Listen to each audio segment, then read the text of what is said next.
como que os pastores, o que o senhor pensa, como eles devem se portar em período em questões relacionadas à política e em períodos de eleição.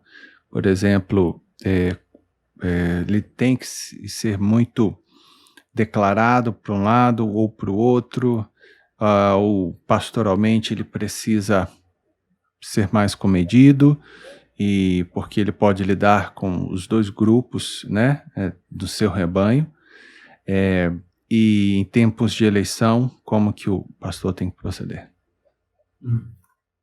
Eu acredito sempre, pastor Rafael, que o voto, ele é algo privado, né? Ele é algo que pertence a você.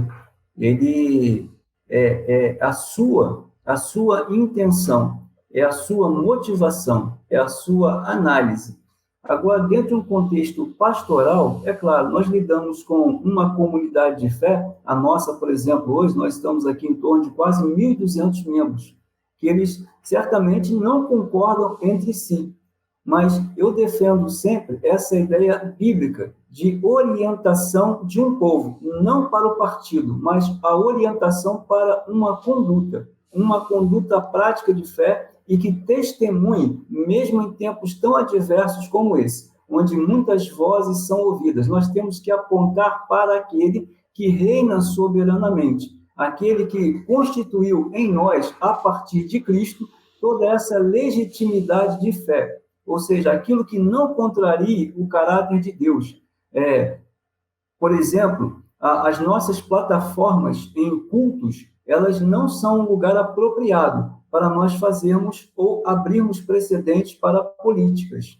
Porque se você abre para um, se você não abre para o outro, você praticaria, por exemplo, uma desigualdade. Ali já começaria uma desigualdade nesse sentido. Então, o pastor pode ter a sua convicção ideológica, ele pode ter o seu partido, ele pode ter a sua preferência, mas eu penso que ele serve como um orientador, um direcionador. Ele tem que usar a palavra de Deus como uma referência para orientar o seu povo, como fazer e de que maneira, a maneira sensata e equilibrada de fazer isso. Então, uma exposição muito direta em termos políticos, o senhor acha que não convém para o meio pastoral? Eu não faria. Eu não faria. Eu acredito que esse é um Estado de direito. Nós temos um Estado que ele é democrático. Então, eu penso sempre que cada pessoa tem direito a ter a sua própria opinião. E se ela, é claro, se ela me pergunta o meu posicionamento, eu tenho que saber explicar. Mas fazer isso de maneira a defender uma política, um político ou defender uma bandeira, eu não faria. Usando, inclusive, a minha prerrogativa pastoral de, por exemplo, ter um microfone na minha mão, onde eu posso falar para pessoas que não podem se pronunciar, por exemplo, durante um culto. Eu não faria. Seria uma questão, você estaria fugindo da questão do que a Bíblia, do assunto, do que Deus queria, da mensagem bíblica, para falar de algo que seria político, e a pessoa não vai ter o direito de responder ali naquele momento, né? E é uma coisa, assim, realmente delicada. Porque o que me preocupa nisso, o pastor Ézio, é que nós, como pastores, Deus, ele colocou as pessoas mais diversificadas em nossas mãos para que a gente pastoreasse o rebanho que é de Cristo. Sim. E aí eu fico meio preocupado com relação a isso. Eu posso, de repente, perder uma ovelha ou fazer com que uma ovelha pare de me ouvir, dependendo da postura que eu assumo politicamente. Ou, ainda que ela saiba a minha posição política, mas a postura defensiva ou de ataque em público, enfim,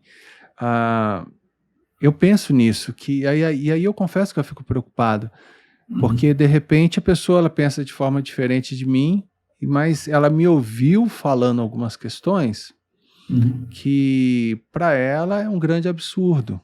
Uhum. E aí, na hora de eu então me aproximar para cuidar dela pastoralmente, aquela pessoa já não vai querer mais me ouvir. Você Sim, entende a minha preocupação? sim. E então, assim, aquela pessoa não vai querer mais, eh, justamente por uma questão dessa, né, política. Então eu não posso mais entrar, de repente, na vida familiar dela, eu não Uhum. posso mais cuidar dela espiritualmente, Uhum. e foi uma porta que, de repente, se fechou. Então é Uhum. essa, assim, a minha preocupação, né, com Uhum. relação a essas questões. Eu penso sempre, Então pastor Rafael, que a causa em comum que nós devemos defender é a causa de Cristo. É essa que nós devemos promover. Agora, as questões pessoais, político-partidárias, elas pertencem ao indivíduo.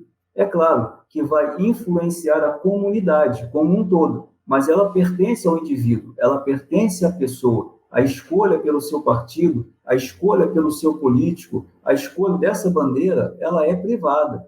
Então, você tem o direito de fazer as suas próprias escolhas, quer errando, quer acertando, ou quer mesmo contrariando a minha forma de pensar e a minha forma de compreender.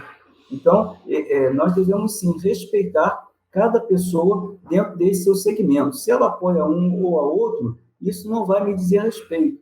Se eu perder, por exemplo, dentro do voto que eu acreditava ser o melhor, se o meu candidato não foi eleito, eu tenho, volto de novo na nossa conversa lá no comecinho, eu tenho que continuar acreditando na soberania de Deus. Eu tenho que continuar acreditando no poder que está acima dessa posição, dessa postura ou desse lugar onde esse homem ou essa mulher pode se sentar ou as decisões que ele vier a tomar.